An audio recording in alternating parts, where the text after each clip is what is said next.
Think about the last person you did a real favor for. Not a huge one, something small. You lent them $20, helped them move a couch, covered their shift, proofread their email at 11 at night. Now notice something strange about how you feel toward them. You probably like them a little more than before. Not because they thanked you, they might not have. You like them more because you did the helping. That feels backwards. It's supposed to work the other way. We help the people we already like, right? Turns out your mind runs that logic in reverse. And once you see it, you can't unsee it. Here's the thing, almost all of us quietly believe that our actions follow our feelings. I like you, so I do nice things for you. The feeling comes first, the favor comes second. It's clean, it's obvious, it's also often wrong, because the mind is lazier than we like to admit. It doesn't always check what you feel before you act. Sometimes it acts first, then figures out the feeling after. And it builds that feeling to match what you just did. There's a 200-year-old story that nailed this. Long before anyone had a name for it. Benjamin Franklin, before the founding father version of him. He was a printer, a politician, a man with rivals. And one rival in the legislature really couldn't stand him. A wealthy, educated man who spoke against Franklin in public. Franklin needed him, but hated the idea of groveling. So flattery was out, and favors were out too. Doing this man a kindness would just look like begging. Instead, Franklin did something that makes no sense. He asked the man for a favor. He'd heard the rival owned a rare, valuable book. Franklin wrote and asked to borrow it, just for a few days. A small, specific ask. The man, flattered to be asked, sent it right over. Franklin returned it a week later with a warm note. And here's where the whole thing gets strange. The next time they met, the man spoke to Franklin. For the first time ever, with real, easy civility. He offered help. He became, of all things, a friend. A lifelong one, until the day he died. Franklin summed it up in a line worth keeping. He who has once done you a kindness will be more ready to do you another than the man you yourself have helped. Now read that line one more time, slowly.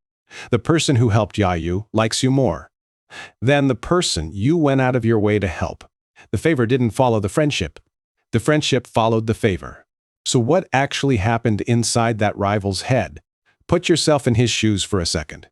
You've told everyone in town you can't stand Franklin. Then you go and lend him your prized book. Now there's a crack between two things you believe. I dislike this man, and I just helped this man. Both can't sit comfortably in the same head. That friction has a name, cognitive dissonance. It's the itch you feel when your actions don't match the story you tell about yourself. And the mind absolutely hates that itch. So it does the fastest thing to make it stop. Here's the part that actually matters. It's easier to change a feeling than to undo an action.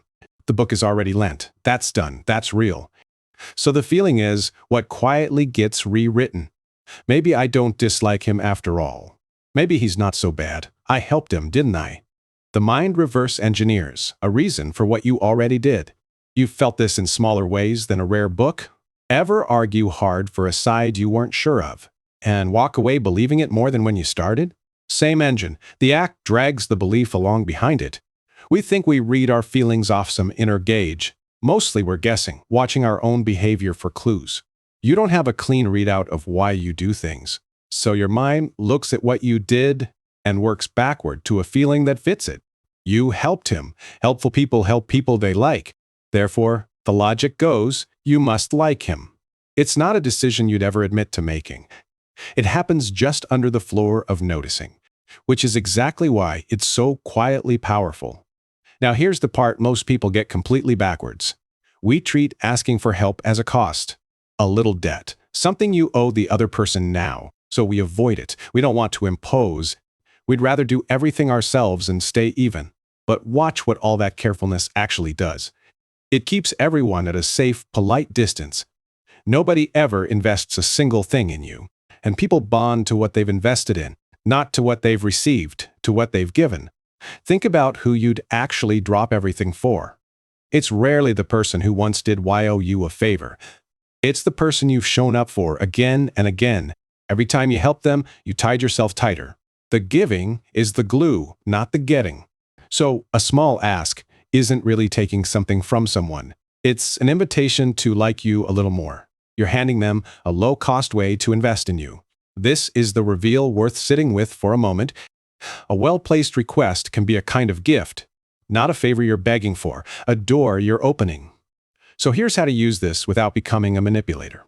The line matters, so let's be clear about it. Manipulation asks for something that costs them and helps only you. This is different. Keep the ask small and genuine, something they can easily say no to. Ask a new coworker to recommend their favorite lunch spot. Ask that quiet neighbor to help you carry one box. Ask someone you admire for 2 minutes of real advice. Small, specific, easy to grant, easy to refuse. Then, this part's non-negotiable. Thank them warmly. The thanks closes the loop and confirms their good deed. What you've really done is let them help you, and their own mind will do the quiet rest. The warmth grows from their side, not just yours.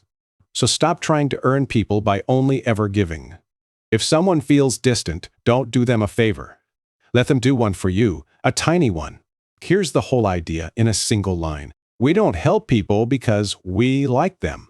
We like people because we help them. If that flips something in how you see your own habits, that's exactly the kind of idea this channel lives for. Subscribe. Now go ask someone for something small. Watch what happens.